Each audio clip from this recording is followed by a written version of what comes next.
Hey there, I'm Dr. Perry. Welcome to another Make Time Moment. Hey, a lot of us get stressed out because of lack of sleep. And sleep is a really important thing. A lot of studies will show that people that have a good amount of sleep, they're more productive, they're more healthy, they're happier. It doesn't take a brain surgeon to figure this out. You just have to go 2 days with no sleep in a row and you realize your body gets sick, it gets tired, and if you're not careful, you could die. Don't die.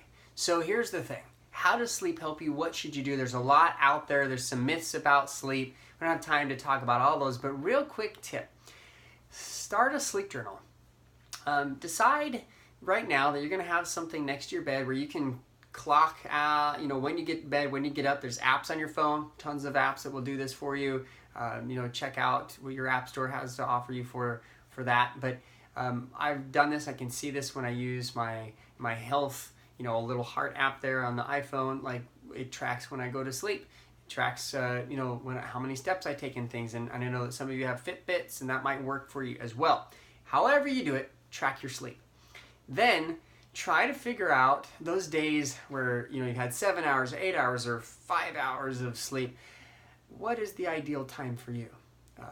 Just like the research on 8 cups of water was done by people selling water, I'm not so sure that 8 hours of sleep is just a blanket statement.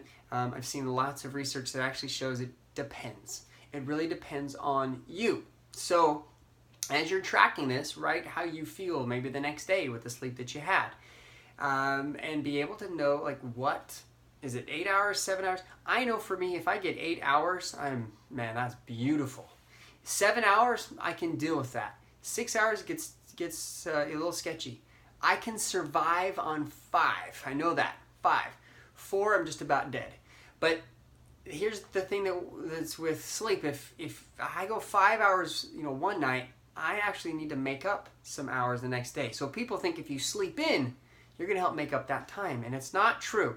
Your circadian rhythm is set up so that like a clock. Like, I don't hardly ever use an alarm clock because my brain will wake me up. If I get to bed at the same time every night, I can usually get up at the same time every morning. And I've trained my brain to do that, and you can too. So if I know I need to get to bed at 10:30 and wake up at 5:30, I can do it. 7 hours of sleep, it's pretty good for me. So give it a try. Try to go to bed at the same time every night and wake up at the same time every morning, even if you don't need to. Try it. I'm not perfect at this, but I try. And that's the key. Keep trying, find out how many hours of sleep that you feel most optimal with, and then try to find the times you get to bed at the same time. This will help your circadian rhythm and allow you to sleep deeper, allow you to feel more restful, and then you're more productive at work, happier at home. You know the drill.